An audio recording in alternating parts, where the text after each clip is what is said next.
there. And then it says, did we say the wrong things and wonder, why does it seem so hard for me to find God? The word says, the word, said, the word is nigh thee, even in your mouth. Quit rehearsing the cursings and say what the Lord says. I get sick. Lord, I thank you that you heal me. Yes. I feel weak. The Bible says, let the weak say I'm strong. Yes. Huh? So the Lord has all this force, and then he says, there's a certain generation that are really seeking him. And what he says is in verse 6 is that this is the generation that seek him, then we know how to receive his blessings. That's what he's saying, Bishop. Huh? The rabbis have a saying, Bishop, that the highest form of worship is the study of God's word. When you study God's word, guess what it's going to always lead you to? Doing something. If you're seeking if you're in God's words, Bishop, and you really seek in the word, pretty soon you're going to run up on that scripture that says, be not here alone of the word. Hear diligently, but also observe to do. You can't get around it from the Old Testament to the New. You got to do something. Receiving is an action. So there's a certain generation that really seek him because they know that seeking him is receiving and doing his blessings and his promises. And this is what, it's a mental mindset, Bishop. The way we know that is by the next verse. Verse 7. The Lord knows that from being in an oppressive state for such a long time, that our heads are bowed down, that our countenance is low. Huh? So what it says is, lift up, he says two things here. See, the obvious is our physical heads, isn't it?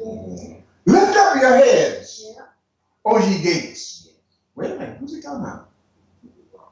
He didn't say, oh my people. He said, oh ye gates. Could the Lord be hinting at two different liftings up? The lifting of the heads of his people. And then he says, but he's saying, lift up your heads, ye gates. When the children of Israel were in the wilderness, they were headed toward a land that flowed with milk and honey. A promised land. The soil was black and rich. Everything growed to 10 times the proportion of the things that we see now, didn't they? They sent out spies, they brought proof back, didn't they? Grapes as big as lemons. They brought it back, didn't they? The land was called the land of Canaan.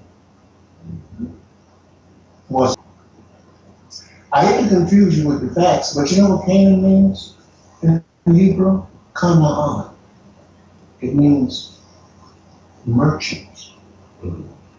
Or what it does. Business. Business. Not employee, your own business. Business. Business. It didn't say, I'm taking you to the land of Obed, which means servant. It says, I'm taking you to the land of Canaan, the business, the merchants. Listen to this. So when the Lord says, lift up your heads then, O ye gates. In ancient times, as they do today, when businesses open up, you know those gates that they roll down to close the business? Well, at the beginning of the business day, they roll those gates or lift those gates back up, don't they?